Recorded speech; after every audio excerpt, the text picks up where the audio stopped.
What is the first objective and duty of a company? Types of corporate reporting consists of environmental, socio-culture, technological, economic, public policy, which comes under social sustainable communities. Unless we don't accept this fact that men are responsible for this, we will never be able to make this world better for women. Posh is not just meant for women. Posh is actually meant for men. So more than the women, the men should actually read about Posh.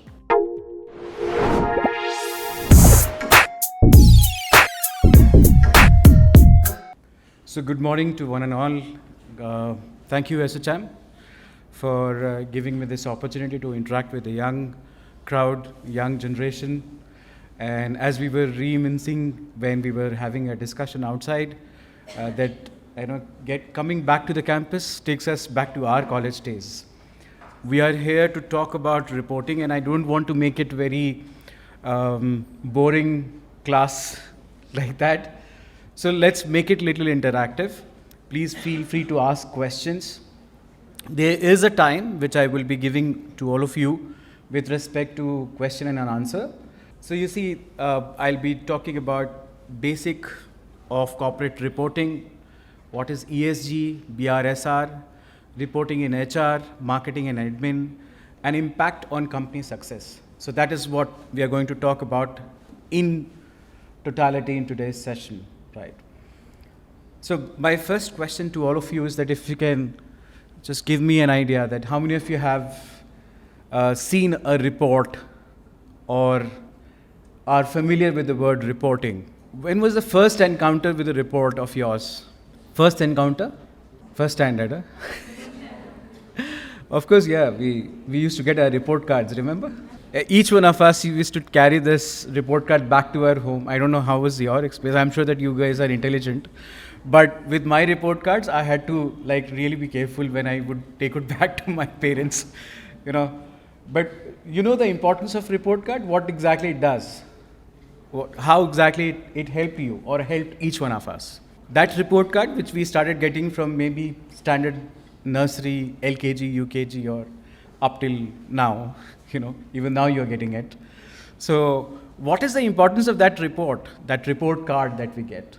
One by one, yeah? So, to know the actual performance, yeah. Okay, check your subject knowledge. Okay, what else? Compare the performance, yeah. To see where we need to improve, yeah, that's a good point. To know one's own position, where exactly we stand. Yeah, that's correct. Absolutely, wow, brilliant. If I have to define it for the corporate, so what is corporate reporting? So it is basically financial reporting, a series of activities that allows companies to record operating data and report accurate accounting statements at the end of each month and quarter, and of course annually, right? So here it is written financial, but then there are non-financial reports as well if you talk about any reporting. And why are we doing it with respect to the corporate? So the way our report card is prepared, in the same manner, the report card for a company is prepared, because then we need to know where exactly the company stands. Now, when we talk about a company, what is the first objective and duty of a company? To earn profit, yeah? That's the most important thing for any company which exists, right? And it is not just confined to private limited or limited companies. Even if you're an NGO, you have to have a profit, right? Though you cannot take that profit, but as an organization, you must have that profit, You cannot utilize it as a director or as an individual, but the company must have surplus amount of money, right? That's the most important thing. What is the second thing what they need to take care of? After earning profit, what is the next thing what they do? So I have gotten my profits, I have gotten the money. What do I need to do after that as an organization? Legal compliance. Legal compliance, we need to file it. So governance is important. So where exactly the money has come from, where is it going, and how are we using it, how are we utilizing it, how many people are working, what is the accidental ratio, what is the ratio of male and female members. There are many such criteria. So legal compliance is the next step. So first you earn the profit, and then you have to file the compliance, ROCs, right? So that has to be done. What is the third thing that we do? So we have earned the profit, we have followed the legal compliance, we have filed for it. What next? Ethics. The third is ethics, ethical responsibility. Values, yes. So what are the ethics that we are following? How are we achieving whatever we are achieving? That is important, right? So once we are able to take care of the profit, the legal compliance, and the ethics, then the next stage is, somebody said, giving back to the society, which is also known as philanthropy. So these are the first stages or objectives of an organization that they need to follow. Coming back to reporting, so now all these things had to be reported, right? How much of profit? How did you earn that profit? Okay, what is the process? How you're accounting it? Everything has to be reported. What are your values? What are your ethics? What are your policies, HR policies? How you are complying to the labor laws? That comes under ethics. And then finally, what are you giving back to the society? So all these are part of the reporting of an organization, right? Am I making sense? Definition of purpose of corporate reporting. So what is the importance of corporate reporting? Why do we do it? So this is what I was talking about. It ensures transparency and accountability. It ensures that we are following the regulatory compliance. We have stakeholder engagement, and then informed decision making is being done. And it also increases the confidence of the investors. Who are the stakeholders in any organization? Can anyone tell me? Employees? Okay, yes.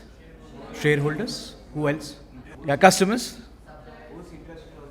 Who's interested in the company? Okay, suppliers, government, investors, vendors, right? So everyone who's associated or with the organization, either by buying the product or by taking the services or by being part of the formation of the organization, they are considered as the stakeholder. It could be direct stakeholder or indirect stakeholder, right? And once we start, sharing this report, it is these stakeholders who build confidence on these organizations. So we need to get confidence of these stakeholders. Even the investors are stakeholders in the company. The next is type of corporate reporting. Yeah. So these are different types of reports, and they fall into the category which is written on the left-hand side. Either they will fall into the category of financial reporting, which has a focus on financial performance, or they will fall into the category of non-financial reporting, rise of sustainability and CSR reports that we see, or ESG these days, right? And who are the key stakeholders? We have investors, we have regulators, we have employees, and we have customers, we will have vendors and multiple set of people, right? What exactly they cover? All those type of reports, it covers market overview, which talks about competitive environment, regulatory environment, and macro environment.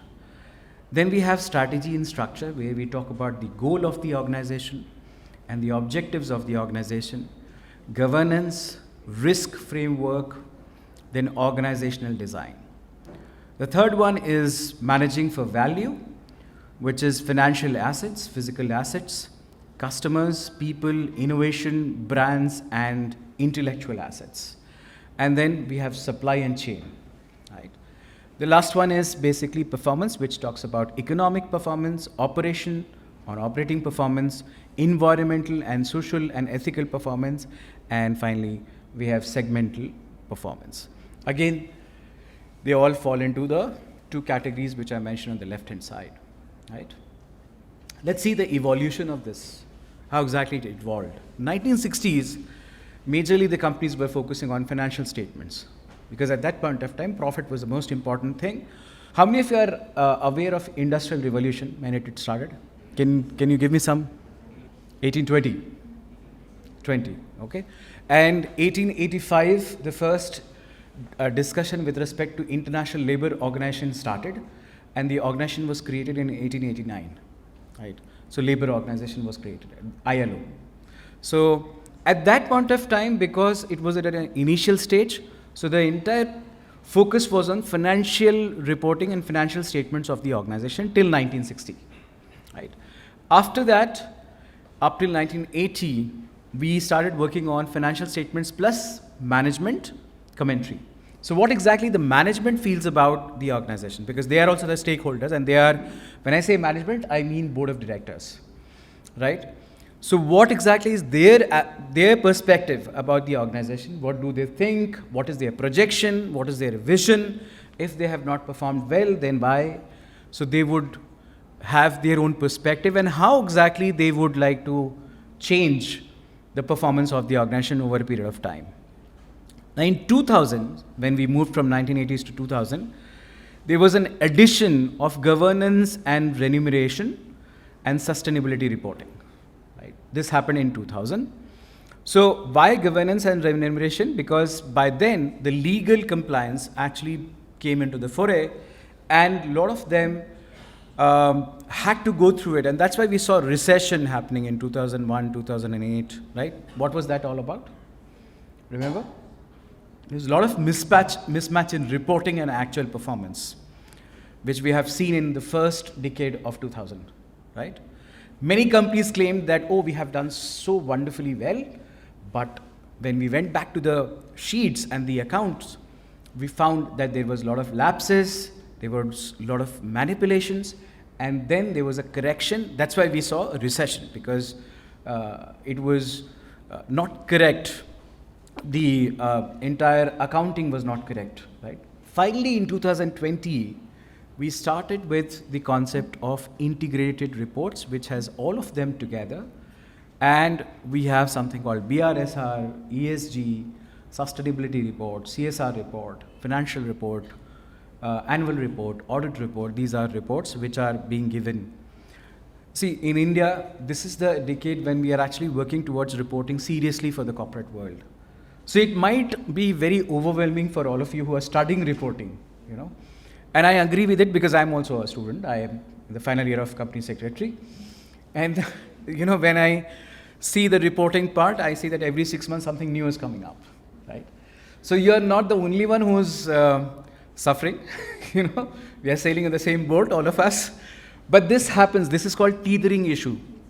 Because when any nation, any country is trying to streamline things, bring everything in under some organized structure, these kind of issues will definitely crop up, because pinpointing on those areas which should fall into the category of reporting and the standards of reporting is a tough task, especially in a country like India, because we have so many companies registered.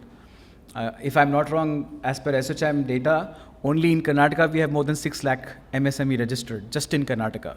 So imagine rest of the states are there. So we have a lot of MSMEs, a lot of companies, and it takes a little bit of time to go back to them, check what exactly they are reporting, and find the lacunas, right? So that will take a little bit of time. By 2030, I believe that this will be more structured and more standardized. But till then, you guys have to, bear with it a little bit. What is financial reporting? What does it entails? What does it takes or comprises of?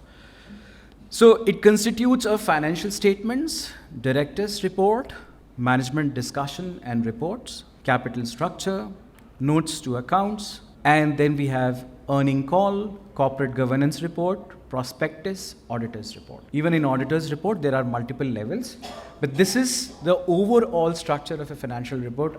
How many of you are aware of it? Are you aware of it? Yeah. Yeah. Good. So these are some basic things that we need to keep in our mind when we are doing the reporting with respect to financial reporting. Right? The types of corporate reporting consists of environmental, social culture, technological, economic, public policy, which comes under social sustainable communities. There's a concept called PESTLE. How many of you have heard about that concept? Can you please remind me the political, economical, social, technological, legal, and environmental. That has been translated over here, right? Exactly the same thing has been translated. I think political has been converted into public policy, right? So that's the concept of sustainable reporting. After that, we had something called ESG. How many of you have heard about this term, ESG? Environment, social and governance. Now, why ESG and SDG is important for a company? So, when we register any company, it is a legal entity. It's not a citizen of India, but it has a legal entity and it is separate from any individual. Right? Any company, it could be private limited, it could be partnership, it could be LLP, limited liability partnerships, or limited companies, right? Now, because they are a legal entity, so it's their duty to give back to the society because they are earning profits due to the society itself. They have an office space. If they are into product or mining or manufacturing, they are using a space. They are using the resources. They are using water. They are using minerals. They are using different kind of resources. If they are into IT or any other things, they are using the resources again, the buildings and the technology and all those stuff, right? The most important thing is that they are getting the consumers from the same country. So basically, they are getting the buyers from the same country and they are giving them money, right? That's how they are earning profit. Now, since they are getting so many things from the society, what is their responsibility to give back to the society? So how much are they impacting the environment in a positive manner? What they are doing for a social impact or a governance, which is basically following the rules and the policies and the compliance, that needs to be taken care of, and that is measured through the reporting of ESG. It is very, very important that we should take care of environment. And why it is important to take care of environment as a corporate? How many of you have, we recently witnessed what happened during pandemic? It's a wake-up call.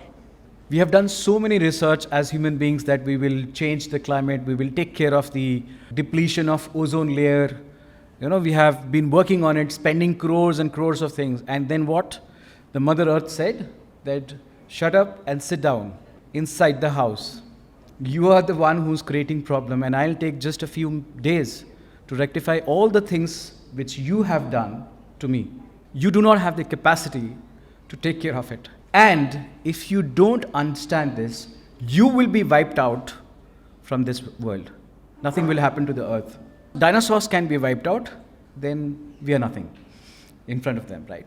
You know what's the total weight of the virus of corona which actually resulted in so many deaths?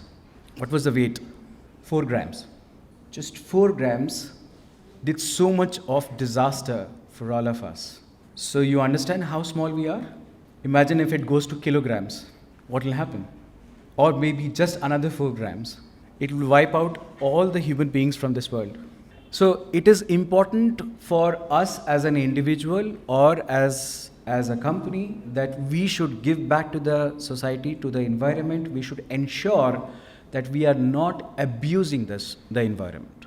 What we are doing today should be sustainable, and that is a gift that we should give to the next generation. We must check our ability or habit of consuming too much. And it is also true for the corporate.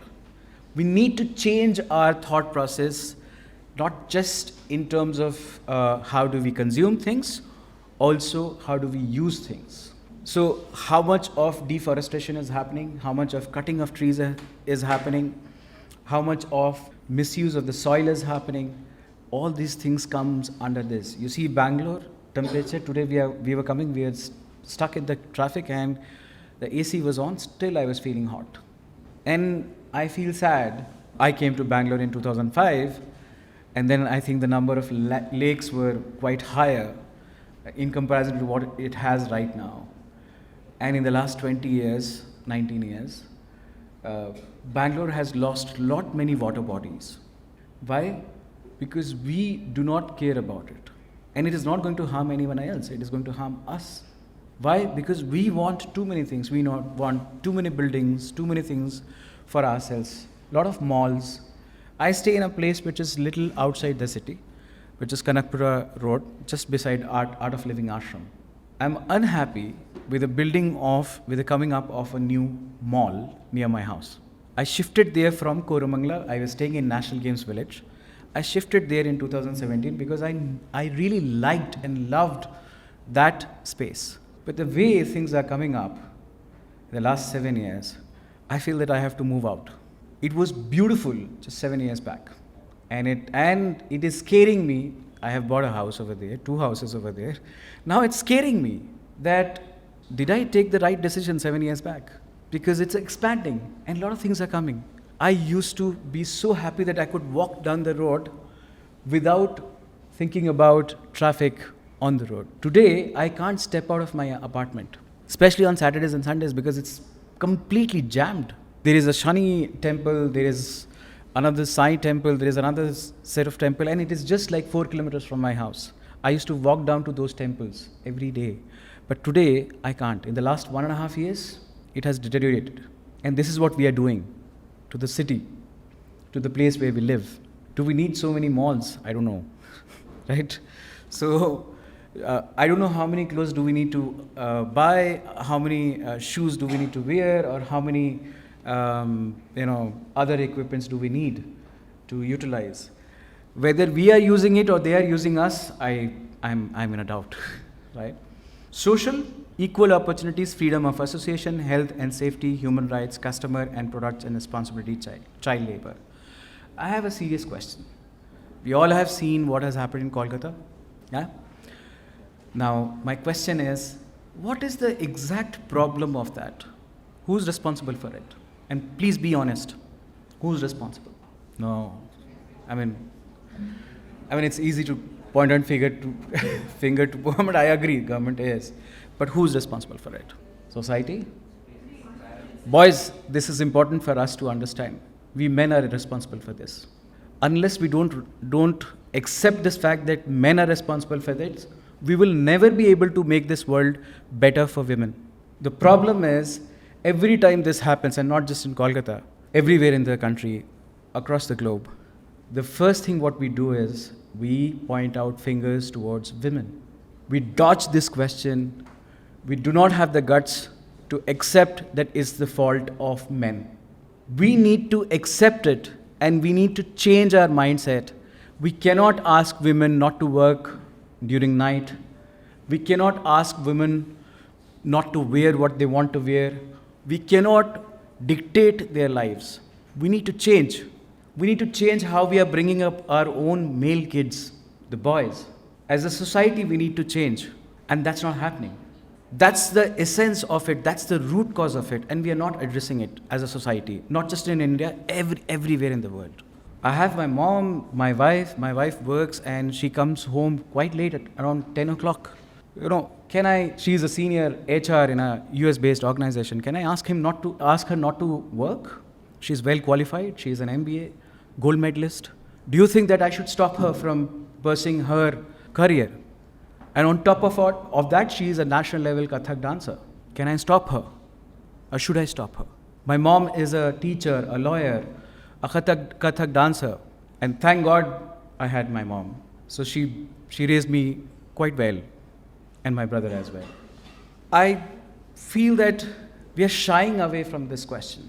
And it is your duty, it's your prerogative, especially the boys who are sitting in this room, that you should accept it, that it's our fault. It's not women's fault. It's not a girl's fault. Right? We cannot live with this mindset and we cannot change things unless we change our mindset. And it happens in the corporate as well. How many of you are aware of POSH? Prevention of Sexual Harassment Act. POSH is not just meant for women. POSH is actually meant for men. More than women, the men needs to know that what exactly comes under the POSH Act and what is offensive and what is not acceptable. So more than the women, the men should actually read about POSH. We need to have more and more engagement with the people around us. Last week, I have a person who's doing laundry work in my apartment. And his daughter met with an accident. And she's in ICU. And in the last 7 days, the bill is 36 lakhs. She's just 20 years old and she was a budding doctor. She was studying medical. She was hit by a car on the main road and left to die. And I was talking to the laundry guy and he was saying that I have some property. We tried to get some funds for him. I donated, my wife donated, some people in the society donated, but 36 lakhs is a huge amount of money, right? And she's still in ICU. I don't know how long that fight would be. And we need to be aware, because as a society, if we decide, even if we are saving just 10 rupees a day, by the end of the year we save 3,650 rupees. And this amount can be donated to anyone who's needy. You know why India is not able to take care of all these things? The reason is we are ignorant about the challenges that we are facing as a society. We are not at all thinking about the society. We don't know who is staying just beside our house.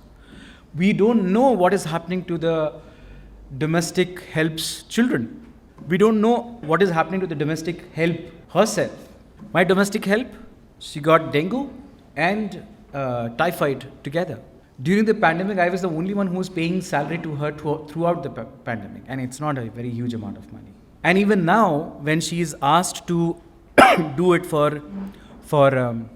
take a leave for 30 days, none of the people in the society was able to give her salary for those days.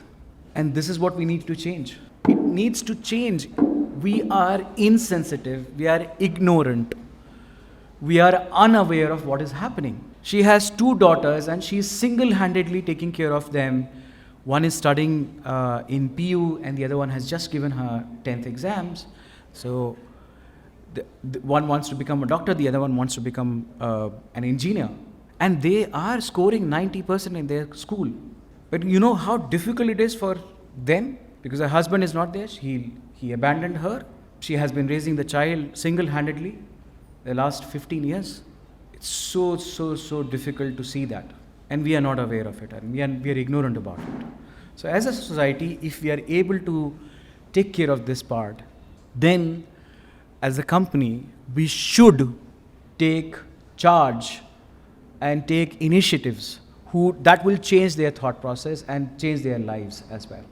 In the reporting that we are talking about ESG, social interaction is the most important thing, because then we talk about education, health, skilling, all those aspects for any organization. The last one is governance, business ethics, compliance, board independence, executive compensation, shareholder democracy. Ethics are important. Compliance are important, because if you don't follow a rule, it will be chaotic. What we are seeing in most of the part of the world nowadays, right?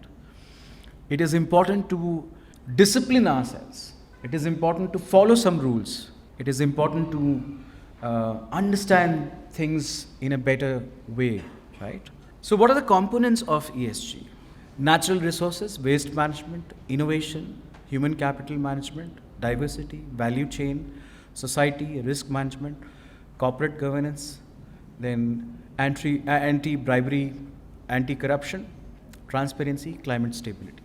These are some components which are covered within ESG.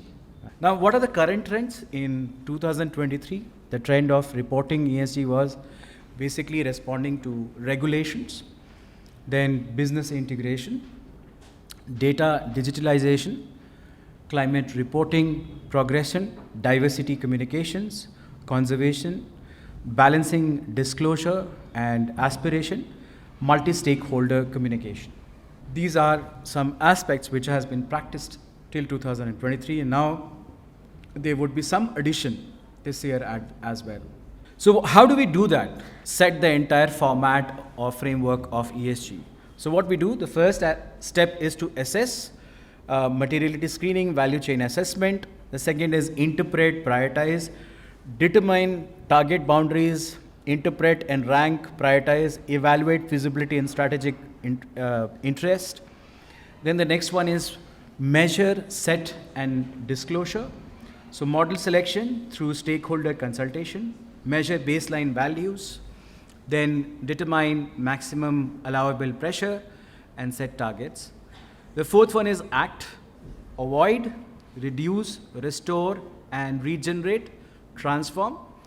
The fifth one is track, which is monitor, report, verify.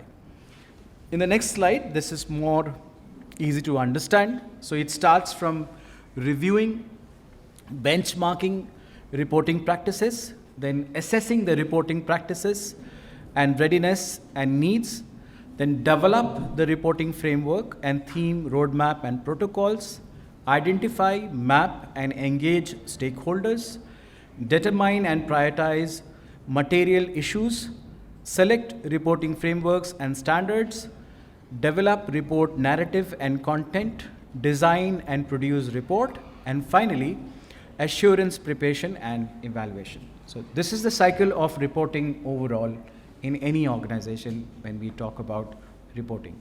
Here it is confined to ESG, but then this is the structure, or this is the way it is done in every reporting in an organization. What do we cover over there? So we cover corporate strategy, which consists of sustainability strategy.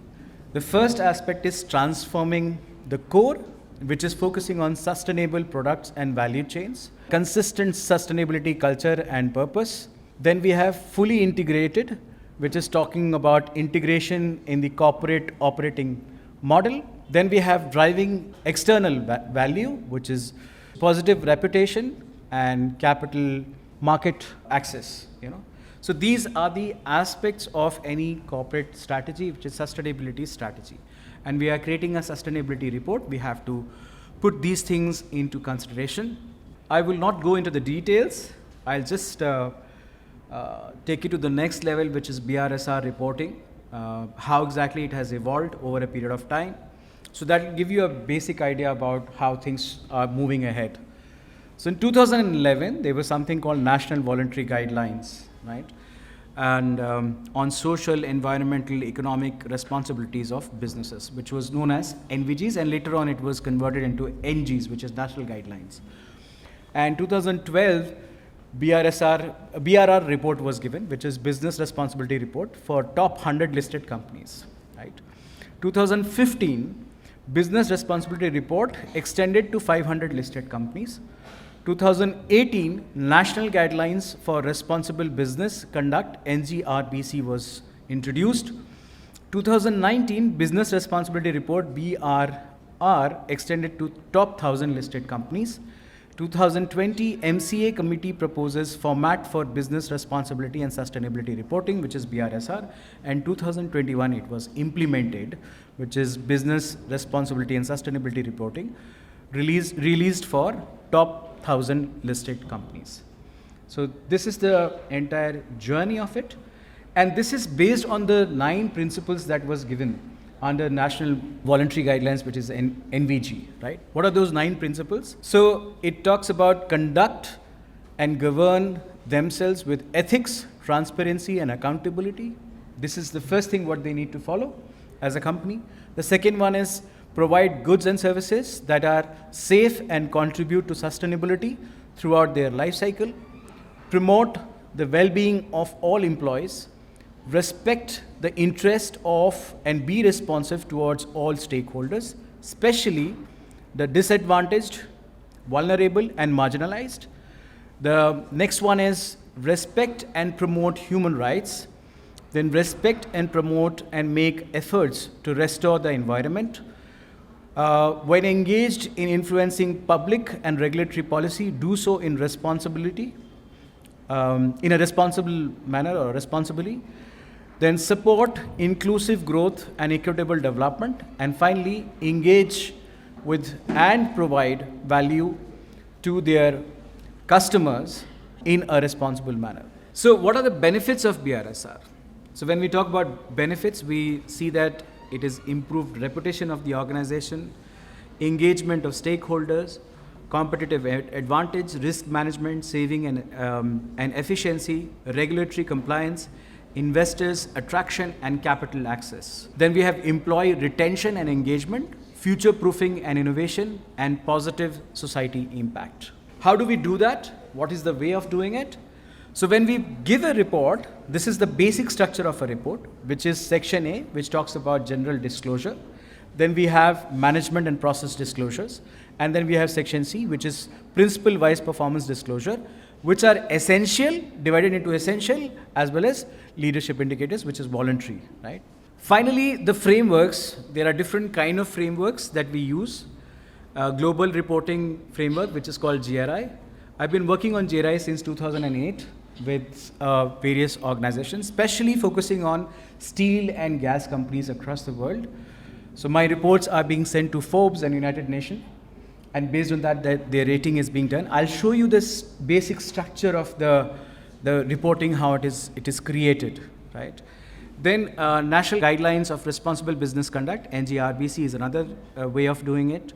United Nations Sustainable Development Goals, then Organization for Economic Cooperation and Development, OECD, then Task Force on Climate-Related Financial Disclosures, which is TCFD, and International Integrated Reporting Council, which is IIRC. These are some of the different kinds of reports that we see in different parts, right? With respect to BRSR and GRI standards. How does it work? What is the fair aspects of it? So when we compare it BRSR with GRI, what are the levels of alignment of GRI with BRSR reporting? Because GRI is an international standard. So you see, business ethics, the questions, N is question, there were 13 questions, and as per the 13 questions, alignment is score is 81, which is 69%. Then product safety, there are 12 questions, and then alignment is 67 score, and 62% is the alignment. Employee well-being, there are 44 questions, and 276 is the alignment score, and 70% is the alignment percentage. Then stakeholder engagement is 9 questions, 66 alignment score, which is 81%. Human rights 28, 174 and 69%. Environment 123 questions, 736 is the score for alignment, 66%. So BRSR is having a 66% alignment with GRI reporting. Then we have regulatory engagement, where we have 4 questions, 16 alignment score and 44%. And then we have inclusive growth development, which is 12 questions, 66 alignment score, and 61% is the percentage. And finally, we have consumer value, which is 16, 93, and 65%. So that's the kind of alignment of BRSR reporting with GRI. And this is where we are struggling right now as a country, that we are trying to align it with the international standards. You know, some of the standards would also remain specific to India, because every international standard doesn't actually match with the standards of what we follow in India, right? Because of the vast culture and the vastness of the country that we have in terms of culture and everything, that is why it is little challenging to bring everyone together, and it takes time for everyone to come under one particular umbrella. The next one is HR. So under HR, 7 basics HR report is there: miscellaneous reports, employee transfer, years of service, etc. Learning effectiveness report, payroll report, leave and absence report, performance management report, employee recruitment report, turnover and retention report.